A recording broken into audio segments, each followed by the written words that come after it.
Hello everyone, कैसे आप सब। चलिए तो फिर आज 7 फरवरी को एक एग्जाम हुआ है सी टेट का। उसका सेकंड पेपर जो था, जो मॉर्निंग में हुआ था, मॉर्निंग शिफ्ट का, उसके इंग्लिश को एनालिसिस करने वाले हैं। आंसर तो देखेंगे है ना। उनके साथ में थोड़ा सा समझने की कोशिश करेंगे किस पैटर्न में इंग्लिश पेडागोजी और पैसेजेस वाले क्वेश्चन पूछे गए हैं। जैसे कि आप सबने देखा होगा कि सीजी टेट में ना बड़े खतरनाक लेवल के क्वेश्चन हमको देखने को मिले थे, है ना। 4 से 5 पैसेजेस देखने को मिला था और जो पेडागोजी सेक्शन था वो भी कहीं ना कहीं थोड़ा सा कॉम्प्लेक्स था। तो इसमें समझने की कोशिश करेंगे कि सी टेट में किस लेवल के क्वेश्चन पूछे गए थे और कौन कौन से सही आंसर है, वो तो आपको जानना ही जानना है अगर आपने पेपर दिलाया होगा तो।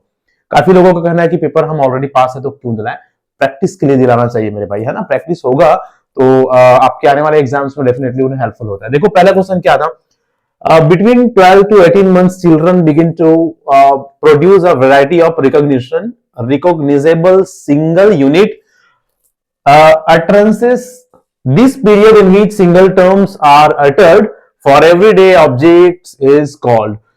बोला कि 12 से 18 महीने के जो बच्चे हैं वो जो utterances दिखाते हैं, है ना, उनके मुंह से जो वॉइस, जो आवाज निकलता है 12 से 18 महीने के बच्चों का, और वो भी कैसा वॉइस बोला गया है, रिकॉग्नाइजेबल सिंगल यूनिट, है ना, पहचाने जाने योग्य सिंगल यूनिट के जो साउंड है ना, कुछ कुछ जैसे बच्चे माँ पापा ऐसा कुछ जो वर्ड यूज कर रहे हैं, मीनिंगफुल वर्ड्स, उसको क्या बोलते हैं। तो देखो 3-4 आपको ऑप्शंस दिख रहा होगा। एक तो बबलिंग हो गया, कोइंग हो गया, है ना, और है होलोफ्रेस्टिक है, होलोफ्रेस्टिक स्टेज, और है टेलीग्राफिक स्टेज। ठीक है, तो देखो यहां पर आप देखेंगे ना कि क्वीन या जो बबलिंग है ना, बच्चे इससे कम एज में करते हैं, है ना। 1 साल से अगर कम उम्र के होते हैं ना बच्चे, तो आवाज से जो उनके मुंह से जो आवाज निकलती रहती है, मीनिंगलेस आवाज, उनका कोई एकदम स्पेशल मीनिंग नहीं होता, उन लोग अपनी ऐसे खेलते रहते हैं और जो वॉइस निकलती रहती है वो ना बबलिंग एंड क्वीन कहलाता है। ठीक, उसके बाद नेक्स्ट जो स्टेज आता है वो आता है होलोफ्रेस्टिक का। ये एक ऐसा स्टेज है जिसमें मीनिंगफुल सिंगल यूनिट वर्ड्स बच्चे निकालते हैं, और इसके बाद आता है टेलीग्राफिक स्पीच वाले जो स्टेज है वो, इसमें थोड़ा सा मीनिंगफुल ज्यादा वर्ड्स बच्चे निकाल सकते हैं। ठीक है, तो इस तरह से इस क्वेश्चन का ऑप्शन था ऑप्शन नंबर 2, होलोफ्रेस्टिक स्टेज। ठीक है, चलो नेक्स्ट देखो, read the sentences given below on reading and writing skills. Reading और राइटिंग स्किल्स के ऊपर ना 2 सेंटेंस यहां पर दिया गया है और उसको पढ़ने बोला जा रहा है, फिर उनसे रिलेटेड क्वेश्चंस हम देखेंगे। देखो पहला है, the understanding of and ability to read, understanding and ability to read also affects the ability to write। मतलब पढ़ने का जो क्षमता है या समझने का जो क्षमता है वो लिखने को भी प्रभावित करता है, बोल रहा है, जो कि सही बात है। भाई पढ़ना आ रहा है या समझना आ रहा है तो लिखना आसानी से आ जाएगा, ये सही है। दूसरा देखो, reading and writing are separate process and develop independent of each other. तो राइटिंग करना और रीडिंग करना दोनों क्या है, सेपरेट प्रोसेस है, अलग अलग प्रोसेस है। ठीक है, and develop independent of each other. ठीक है, तो हालांकि अलग अलग प्रोसेस है लेकिन एक दूसरे से स्वतंत्र नहीं होते भाई, एक दूसरे से को रिलेटेड होते हैं दोनों, राइटिंग और रीडिंग और राइटिंग। ठीक है, राइटिंग हमको जितना बढ़िया से आता है और दोनों, और जो रीडिंग हमको जितना बढ़िया से आता है उसके बेस पर ही हम राइटिंग कर सकते हैं, मतलब को रिलेट होता है दोनों स्किल्स। इस कारण से एकदम से इसको अलग या इंडिपेंडेंट प्रोसेस नहीं बोला जा सकता। ठीक है, तो पहला गलत हो जाएगा, दूसरा इनकरेक्ट हो जाएगा। Option A is correct but option B is incorrect. ठीक है, चलो नेक्स्ट देखते हैं क्वेश्चन नंबर 3। देखिए 1 2 3 मतलब थर्ड क्वेश्चन ही होगा। All language have certain common properties. All language have certain common properties. जितने भी लैंग्वेज होते हैं ना उनकी कुछ विशेषताएं होती है, कॉमन प्रॉपर्टीज होती है, और उसको क्या कहा जाता है, जो लैंग्वेज की विशेषताएं होती है ना, उसको रजिस्टर डायलेक्ट लैंग्वेज यूनिवर्सल्स की डायग्लोसिया। ठीक है, तो यहां पर ऑप्शंस के अकॉर्डिंग अगर आप देखेंगे तो लैंग्वेज की जो प्रॉपर्टीज होती है उनको लैंग्वेज सार्वभौमिकता या यूनिवर्सल्स के नाम से हम जानते हैं, है ना, लैंग्वेज सार्वभौमिकता या लैंग्वेज यूनिवर्सल्स। तो ऑप्शन नंबर ए इसका सही आंसर होगा। हालांकि रजिस्टर और डायलेक्ट जो बोली है, रजिस्टर भी लैंग्वेज से ही रिलेटेड है, लैंग्वेज को यूज करने के जो मैनर्स होते हैं उसको हम रजिस्टर्स के नाम से जानते हैं ना। तो लेकिन ये इनकी प्रॉपर्टीज में नहीं आएंगे, बल्कि लैंग्वेज यूनिवर्सल इसका ज्यादा सुटेबल आंसर हो जाएगा। ठीक है, डिग्लोसिया, जो डिग्लोसिया है ना, या डायग्लोसिया है, वो भी कहीं ना कहीं प्रॉपर्टीज में हम उसको के रूप में नहीं देखेंगे। ठीक है, तो इसका ऑप्शन नंबर 1 ज्यादा सुटेबल है। ठीक है, अगला देखिए 1 2 4 को, फोर्थ क्वेश्चन है ये, acceptance of linguistic diversity in a class will। Linguistic diversity है ना, भाषाओं का जो डाइवर्सिटी है, विविधता है, वो क्लासरूम में क्या है या किस तरह से होता है ना। तो क्या करता है, पहला, destroy the confidence of children leading to decreased imagination and clarity या क्रिएटिविटी, सॉरी, है ना। ये क्या करता है, बच्चों के ना कॉन्फिडेंस को डिक्रीज कर देता है और उनकी इमेजिनेशन या क्रिएटिविटी को भी डिक्रीज कर देता है। तो गलत बात है, ऐसा नहीं होता है ना। डाइवर्सिटी, लैंग्वेज डाइवर्सिटी मतलब भाषा का विविधता, अलग अलग भाषाओं का ज्ञान, वो बच्चों के कॉन्फिडेंस को डिक्रीज नहीं करेगा भाई, बच्चों के कॉन्फिडेंस को क्या करेगा, इंक्रीज करेगा, बूस्ट अप करेगा, है कि नहीं। तो ये तो हो गया पहला वाला गलत। दूसरा वाला देखो, have no impact on the language learning, language learning में ना कोई प्रभाव नहीं होता, लैंग्वेज डाइवर्सिटी का बोल रहा है, ये भी गलत है। भाषा विविधता या लैंग्वेज जो डाइवर्सिटी है, अलग अलग भाषाओं का ज्ञान है, उसमें लैंग्वेज लर्निंग में, नया लैंग्वेज सीखने में मदद होता है। एक भाषा अगर मैं जान रहा हूं तो वो उसका मैं यूज करके दूसरे भाषा को मैं सीखूंगा, कहीं ना कहीं एक जो लैंग्वेज है वो अदर लैंग्वेज को सीखने में हेल्पफुल होता है, ठीक। Boost of the confidence of children leading to increase imagination and creativity, ये सही है। जो लैंग्वेज डाइवर्सिटी होती है ना, वो बूस्ट करता है क्या, किस चीज को, कॉन्फिडेंस को, बच्चों का नए भाषा को सीखने में, इमेजिन कर पाने में, क्रिएटिविटी में, ठीक है। चलो, तो हिंडर मतलब होता है, ये हिंडर वर्ड ना बार बार देखने को मिलता है ना, याद रखिएगा। हिंडर का मतलब होता है बाधा, हिंडर का मतलब क्या होता है, बाधा। अब ये इनके मीनिंग याद नहीं होते तो ऑप्शंस को समझते नहीं हम, है ना। मीनिंग याद होगा तो ऑप्शन को समझेंगे, तो वर्ड को याद रख लीजिएगा। वो पेडागोजी में थोड़ा सा बढ़िया वर्ड है, वो होता है वैसा वर्ड देखने को मिलता है ना। Hinder in attaining language fluency, language fluency attain करने में बाधा क्या बोल रहा है किसको, लैंग्वेज डाइवर्सिटी को। ये भी गलत है, हमने ऑप्शन नंबर थर्ड को हमने ऑलरेडी देख लिया सही ऑप्शन के रूप में, है ना। नेक्स्ट देखिए 1 to 5 मतलब क्वेश्चन नंबर 5 को, which of the following is not the characteristics of print awareness as part of emergent literacy, emergent literacy के रूप में प्रिंट अवेयरनेस से संबंधित कौन नहीं है। अभी नॉट को बोल्ड लेटर में दे दिया, बढ़िया किया है, क्योंकि नहीं दिखता कई बार, और वो नहीं दिखता ना तो फिर पूरा आंसर गलत हो जाता है, नॉट को देखना जरूरी होता है कि नहीं। तो कौन सा प्रिंट अवेयरनेस का कैरेक्टरिस्टिक या उनका गुण या विशेषता नहीं है बोला गया, ठीक है। देखो, प्रिंट अवेयरनेस क्या होता है, प्रिंट अवेयरनेस का मतलब होता है कोई भी चीजें प्रिंटेड फॉर्म में है, जैसे टेक्स्ट बुक, उसके साथ आपको क्या करना है, उसका क्या यूज करना है, उसी को प्रिंट अवेयरनेस बोलते हैं। अब पुस्तक है, पुस्तक के साथ क्या करोगे, उसको पढ़ोगे, कैसे पढ़ोगे, मतलब कैसे उसको हैंडल करोगे, इसी को प्रिंट अवेयरनेस बोला जाता है। तो पहले देखो, recognising difference between letters and words, ठीक है। रिकॉग्नाइजिंग डिफरेंसेस है ना, मतलब उस भिन्नता को समझना, किसके बीच में, अलगाव को, लेटर्स और शब्दों के बीच में, ठीक है। ये इतना लेटर्स है, ये शब्द है, ओके ओके, ठीक है, सही है। Reading is done from left to right and top to bottom, पढ़ना कहां से है, लेफ्ट टू राइट पढ़ना है, टॉप टू बॉटम पढ़ना है, ये हम जान रहे हैं। ये भी क्या है, कैरेक्टरिस्टिक्स है किसका, प्रिंट अवेयरनेस का, मतलब हमको इतना नॉलेज है, मतलब हमको प्रिंट अवेयरनेस है ऐसा माना जाता है, ठीक है। तो दोनों सही है। Starting to read full sentences है और हैंडलिंग अ बुक है ना, बुक को हैंडल करना कैसे। तो ये जो तीनों चीज है ना, ये और ये प्रिंट अवेयरनेस का एक कैरेक्टरिस्टिक्स है। तो सीधा सीधा सेंटेंस पढ़ना चालू करना ना बात का प्रोसेस है, ठीक है। सेंटेंस को पढ़ना स्टार्ट करना बात का प्रोसेस है, ठीक है। तो प्रिंट अवेयरनेस में ना पहला, दूसरा, चौथा मुख्य रूप से आ जाएगा, ठीक है। ऑप्शन नंबर सी इसमें सही हो जाएगा क्योंकि नहीं बोला गया, ठीक। चलो नेक्स्ट क्वेश्चन देखिए, क्वेश्चन नंबर 6 को 1 to 6 है। Given below are the outcome learning outcomes from reading skills 8 foundation stage. अब लर्निंग आउटकम्स का मतलब क्या होता है भाई, लर्निंग आउटकम्स का मतलब होता है किसी पर्टिकुलर स्टेज में हम बच्चों से कितना मिनिमम सीखने का उम्मीद करते हैं।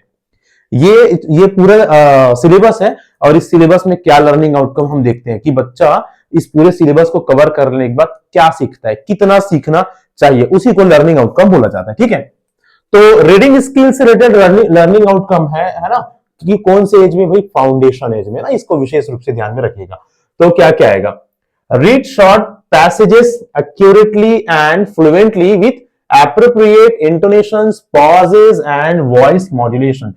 किसी भी पैसेज को एकदम एक्यूरेटली और प्रॉपर फ्लुएंसी के साथ, एकदम उचित रूप से इंटोनेशन, उतार चढ़ाव, पॉज और वॉइस मॉड्यूलेशन के साथ पढ़ पाना क्या है, ये एक लर्निंग आउटकम है। कौन से एज में बोल रहे हैं, फाउंडेशन स्टेज में। फाउंडेशन स्टेज मतलब बेस लेवल, शुरुआती। तो इतना हम देखेंगे शुरुआती लेवल में कि एकदम उतार चढ़ाव के साथ, प्रॉपर इंटोनेशन के साथ, प्रॉपर पॉज के साथ बच्चा पढ़ पा रहा है कि नहीं, देखोगे नहीं कि देखोगे, बताओ। शुरुआती स्टेज की बात हो रही है, क्लास 1 2 3 4, है ना। नहीं देखते भाई, इतना ज्यादा नहीं देखना है, बच्चों को भी पढ़ने सिखाना है, तो एटलीस्ट पढ़ना आना चाहिए बच्चे को। तो फाउंडेशन लेवल की जब बात कर रहे हैं ना, तो ये ना बात ना हो जाता है गलत, ठीक है। ओके, सेकंड देखिए, अच्छा गलत नहीं, ये गलत और सही नहीं पूछा है, सॉरी। ये क्या पूछा है, अब हमको यहाँ पर ऑप्शन दिया है। हम ना कई बार क्वेश्चन को पढ़ते हैं तो हमको ये फिर समझ में आने लगता है, फिर हम ऑप्शन देखते हैं, अच्छा इस तरह का ऑप्शन है, फिर आपको समझ में आता है कि इसको क्या करने के लिए बोले, अरेंज करने के लिए बोले। अब अरेंज करना है, इसको अरेंज कैसे करेंगे, प्रॉपर ऑर्डर में करेंगे कि पहले क्या होगा, फिर क्या होगा, फिर क्या होगा, ठीक है। चलो, तो सबसे पहले तो हम क्या करेंगे भाई, सबसे पहले हम read a few sentence of familiar words with accuracy. सबसे पहले जो छोटा छोटा फैमिलियर वर्ड्स है ना, उसकी एक्यूरेसी के साथ पढ़ना क्या करेंगे, पढ़ना सिखाएंगे, है ना। Read short sentences accurately with appropriate intonation. हाँ, फिर छोटे छोटे सेंटेंस को अच्छे से क्या करेंगे, पढ़ना सिखाएंगे एप्रोप्रिएट इंटोनेशन के साथ। उसके बाद हम बाद में क्या सिखाएंगे, बाद में ना ये सब चीज सिखाएंगे, है ना। तो सबसे पहले तो जैसे कि मैंने चर्चा की, ये सिखाया जाता है, ठीक। तो बी पहले आएगा।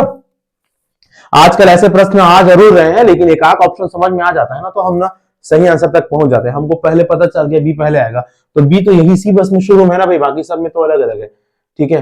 तो हो गया ना फिर फैसला, है ना, ऑप्शन नंबर ए आ जाएगा इसमें, ठीक है। चलो आगे बढ़ते हैं, नेक्स्ट करेंगे क्वेश्चन नंबर 1 to 7 में।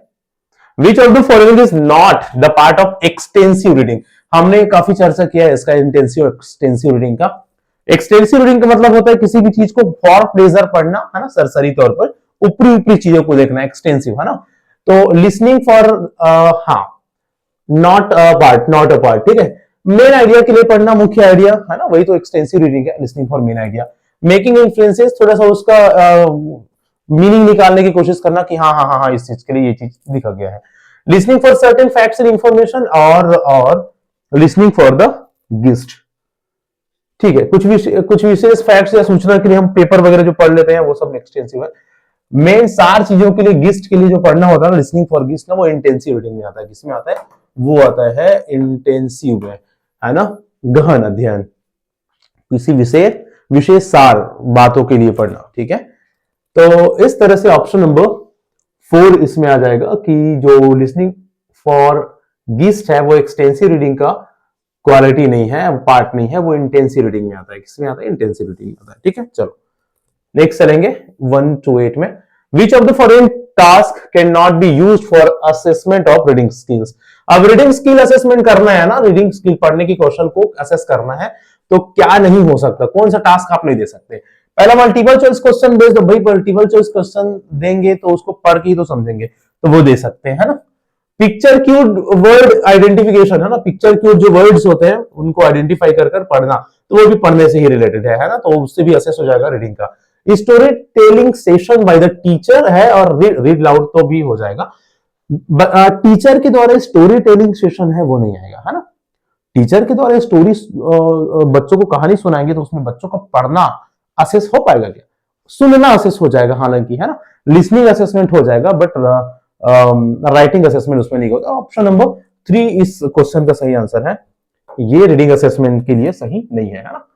चलो अगला देखिए, विच of the following statement correctly defines running dictation.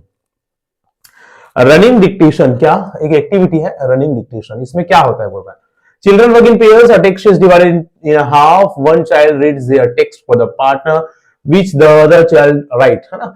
बच्चे क्या करते हैं, ग्रुप में काम करते हैं, टेक्स्ट डिवाइड उसको आधा किया जाता है ना, किसी भी टेक्स्ट को, और one child read their text for the partner, partner के टेक्स्ट को पढ़ते हैं, और द अदर राइट्स, है ना, two of them work out the whole text, हो गया, फिर दूसरा पूरा टेक्स्ट को पढ़ता है।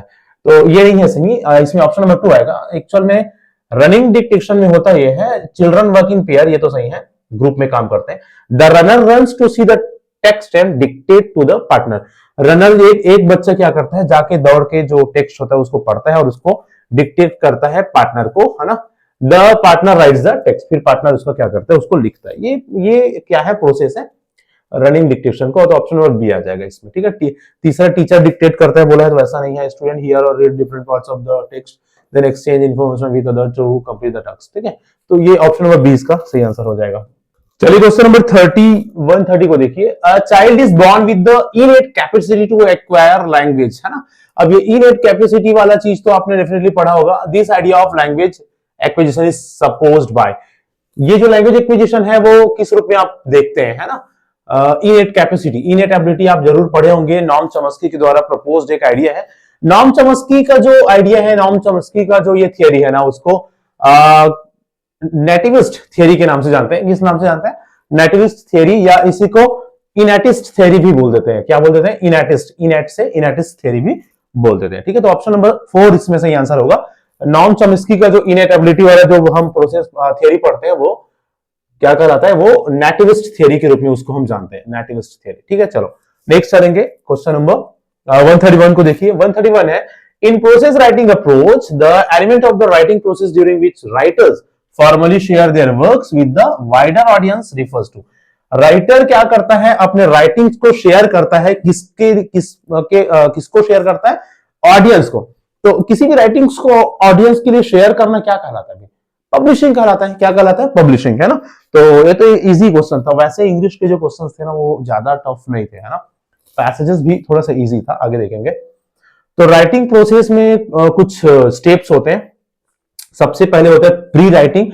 प्री राइटिंग में हम ब्रेनस्टॉर्मिंग वगैरह देखते हैं, है ना, जिसमें ड्राफ्टिंग किया जाता है। उसके बाद होता है एडिटिंग, फिर होता है रिवाइजिंग, और आखिरी में होता है क्या? पब्लिशिंग। ठीक है, तो ऑप्शन नंबर 1 इसका सही आंसर है। 132 देखिए, for dealing with difficult words in the text, text में डिफिकल्ट वर्ड से डील करने के लिए a language teacher first convert the word into mother tongue. Language teacher सबसे पहले मदर टंग को कन्वर्ट करता है। किस language teacher first convert the words को किसमें कन्वर्ट करता है? पहले मदर टंग में, and then ask the students to memorise them, और बच्चों को फिर मेमोराइज करने के लिए कहा जाता है। तो ट्रांसलेट करने वाली बात हो रहा है, इस कारण से डायरेक्ट मेथड तो नहीं होगा। और डायरेक्ट मेथड मतलब सीधा बोलना सिखाना डायरेक्टली उसी टारगेट लैंग्वेज को। कम्युनिकेटिव भी नहीं होगा क्योंकि इसमें डायरेक्ट कम्युनिकेशन सिखाया जाता है। स्ट्रक्चरल मेथड नहीं होगा क्योंकि इसमें स्ट्रक्चर बनाकर बच्चों को सिखाने की कोशिश करी जाती है। आखिरी हो जाता है ग्रामर ट्रांसलेशन मेथड, यही होगा क्योंकि ट्रांसलेट वाली बात कही गई है, किसी टेक्स्ट को मदर टंग में ट्रांसलेट करके बच्चों को मेमोराइज कराया जा रहा है। ठीक है, तो ऑप्शन नंबर 4 इजी था। 133 देखिए, the space between what a learner can do without assistance and what they can do in collaboration with adults और more capable peers in term age. अब ये चीज तो अब लगभग सभी जान रहे हो, है ना। कोई भी बच्चा सीखता है भाषा को और किसी हेल्प से, है ना, असिस्टेंस से, किसी हेल्प से वो कितना सीख सकता है, इस दोनों के बीच का जो अंतर है, जो गैप है, उसको क्या बोलते हैं? तो ये वाइगत्स्की का एक थ्योरी आप डेफिनेटली पढ़े होंगे, जोन ऑफ प्रॉक्सिमल डेवलपमेंट, है ना, जोन ऑफ निकट विकास का सिद्धांत। ठीक है, प्रॉक्सिमल डेवलपमेंट मतलब निकट विकास का सिद्धांत।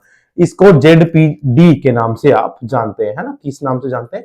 जेडपीडी के नाम से। तो ऑप्शन नंबर फर्स्ट हो जाएगा।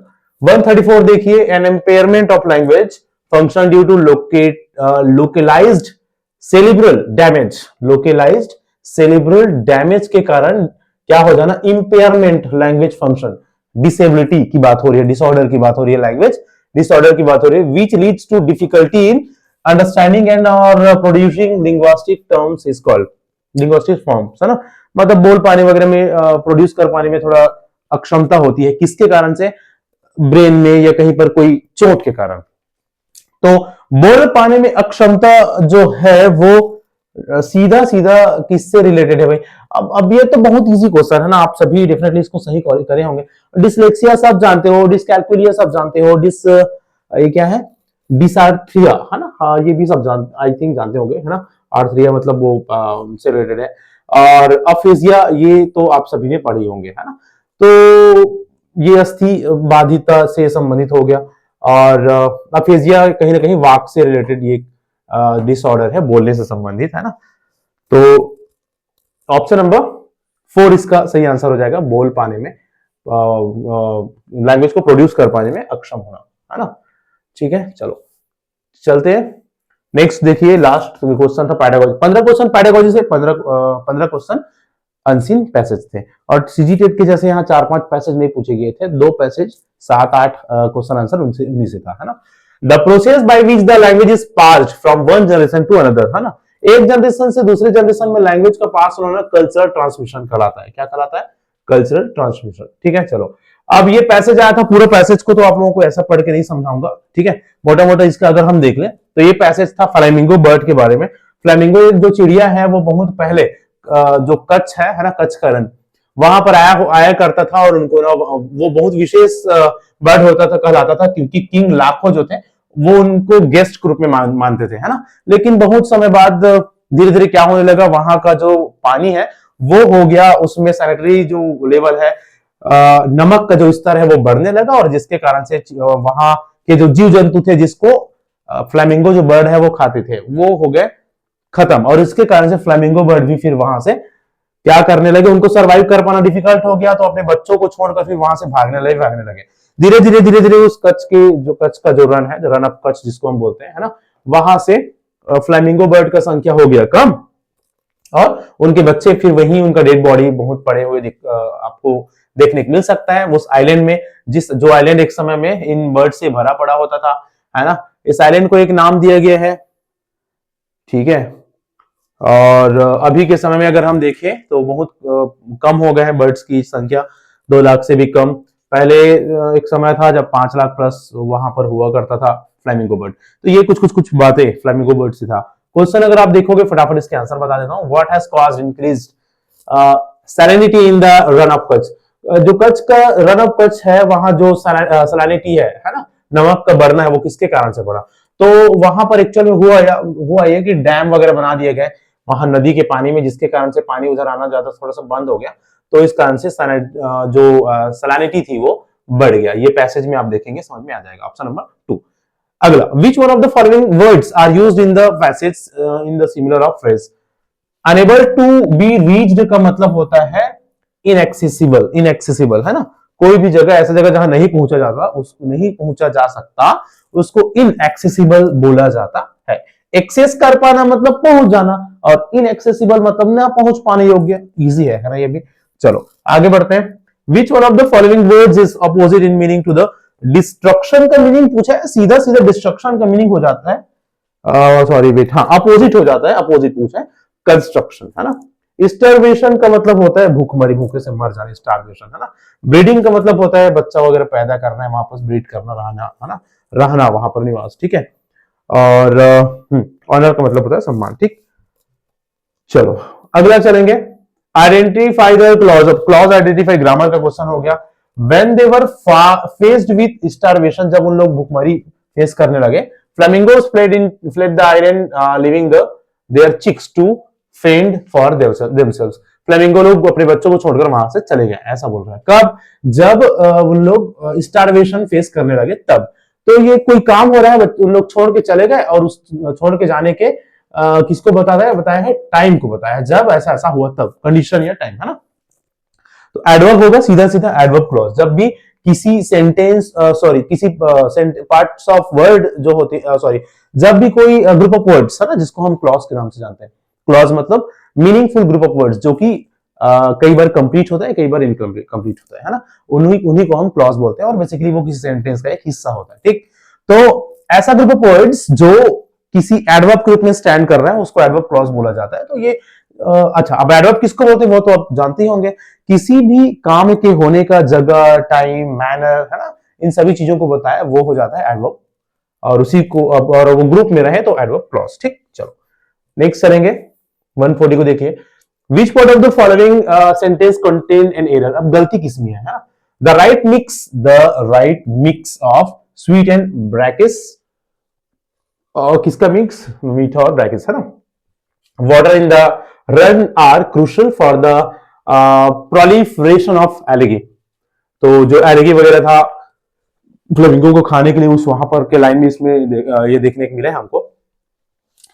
इस तरह से जो करेक्ट से इनकरेक्ट को पहचानने वाला जब भी आता है ना क्वेश्चन, तो कहीं ना कहीं जो सिंटेक्स है ना, और या तो हम बोल सकते हैं सब्जेक्ट वर्ब एग्रीमेंट वाला जो बात है वो देखने को मिलती है ना, कि सब्जेक्ट जो है उसके अकॉर्डिंग वहां पर हेल्पिंग वर्ब लगा है नहीं लगा है ना।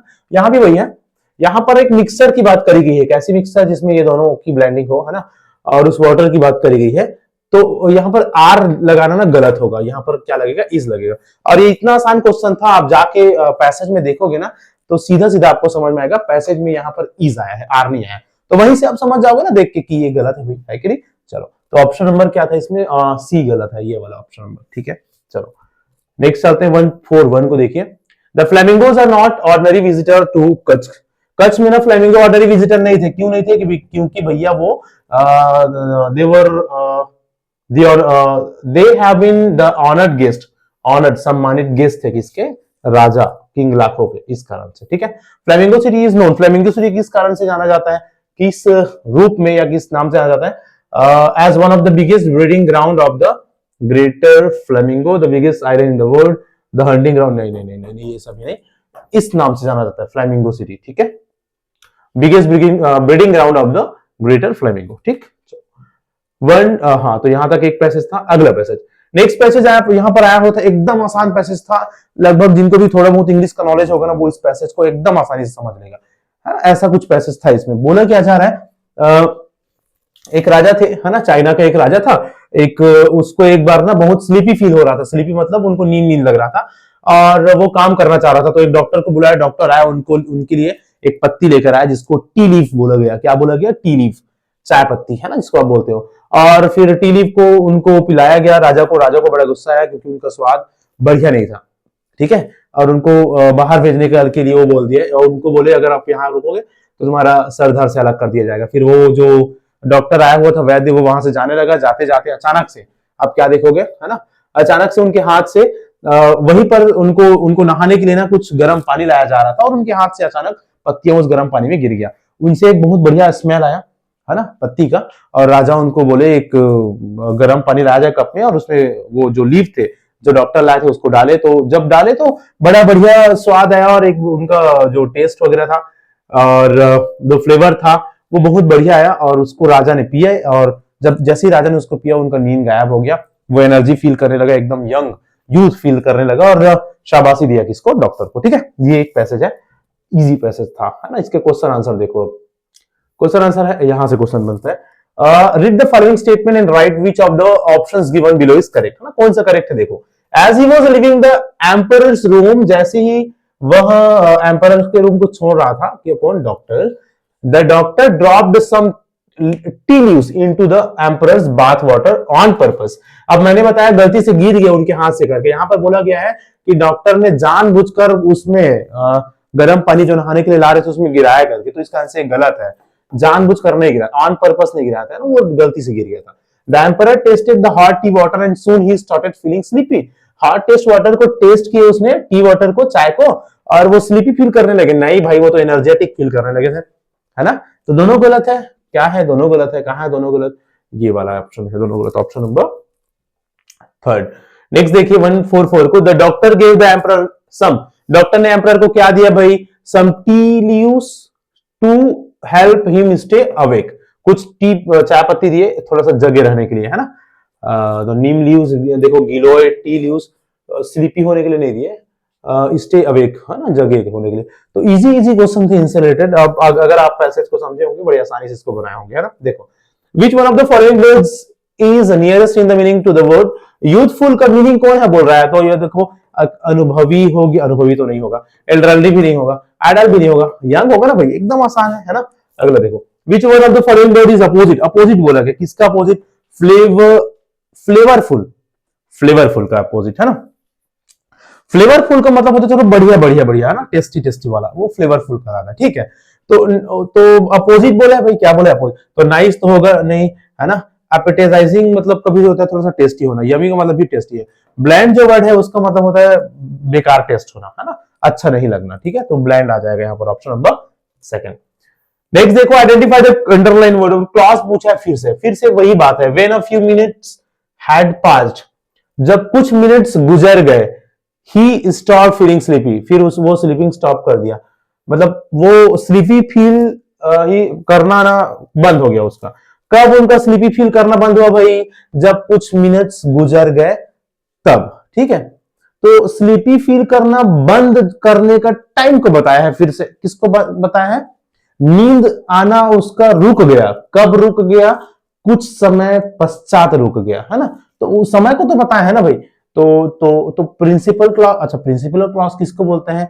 ये प्रिंसिपल क्लॉज नहीं है, ये डिपेंडेंट क्लॉज है ना। प्रिंसिपल क्लॉज ये है ना, जो अपने आप में स्वतंत्र है। खैर ये तो आएगा नहीं, इसमें तो सीधा सीधा एडवर्ब आएगा, ज्यादा चर्चा करने की बात ही नहीं है ना। एडवर्ब्स अगर हम पढ़ते हैं क्लास में। Which one of the following statement is not true, कौन सही नहीं है? The emperor tasted the water, emperor ने वाटर को टेस्ट किया। There was a smile on his face, आया था। After drinking it he started feeling weak and lifeless, उसको ड्रिंक को पीने के बाद, नहीं नहीं नहीं नहीं, नहीं ये गलत है, तो नॉट ट्रू में ही आ जाएगा option number. When the servant brought the cup of hot water the emperor put some tea, ये भी सही है, तो ऑप्शन नंबर 3 इसमें आ जाएगा। ठीक, चलो वाइड, हाँ क्योंकि चौथा भी सही है ना, सर्वेंट ने कप लाया, कप में पानी लाया, फिर एम्परर ने उसमें क्या डाला, उसके पत्ती को डाला, फिर उसको पिया, है ना। Why did the emperor call the doctor one morning? एक दिन सुबह एम्परर ने डॉक्टर को क्यों बुलाया, बोल रहा है, तो he wanted the doctor to give him some hot, नहीं, he was feeling tired and sleepy, he was feeling tired and sleepy, sleepy feel कर रहा था इस कारण से। Health with on, he wanted to discuss about his health on, ये भी नहीं आएगा, वो स्लीपी था, डायरेक्ट हमारे पैसेज में है ना। The emperor was angry, emperor गुस्से में था, क्यों गुस्सा था, he couldn't chew the, उसको चबा नहीं पाया, इस कारण से नहीं। लीव वरन टेस्टी, हाँ लीव टेस्टी था इस कारण से। समथिंग दैट वाज इनएडिटेबल, इनएडिटेबल मतलब खाने योग्य नहीं था, ऐसा दिया, ऐसा इसने, ये ऐसा नहीं है। The tea leaves were covered with mud, नहीं, ऑप्शन में बी आ जाएगा। ठीक है, तो इस तरह से 150 क्वेश्चन, सॉरी 30 क्वेश्चन हमने डिस्कस किया इंग्लिश पैडागोजी का पेपर 2, मतलब मॉर्निंग शिफ्ट मिडिल स्कूल वाले, जो टेट का एग्जाम हुआ है आज 7 फरवरी को उसका। ठीक है, होप कि आपको सारे क्वेश्चन समझ में आए होंगे, और कोशिश किया हमने कि लगभग 99% एक्यूरेसी के साथ आपको आंसर बताए, फिर भी एक आध क्वेश्चन हो सकता है कुछ अलग हो जाए, और लेकिन हाँ लगभग सभी क्वेश्चन एक्यूरेट होगा, ऐसा उम्मीद है। मिलते हैं नेक्स्ट जो पेपर हुआ था उसके एनालिसिस के साथ नेक्स्ट वीडियो में, तब तक के लिए थैंक यू सो मच।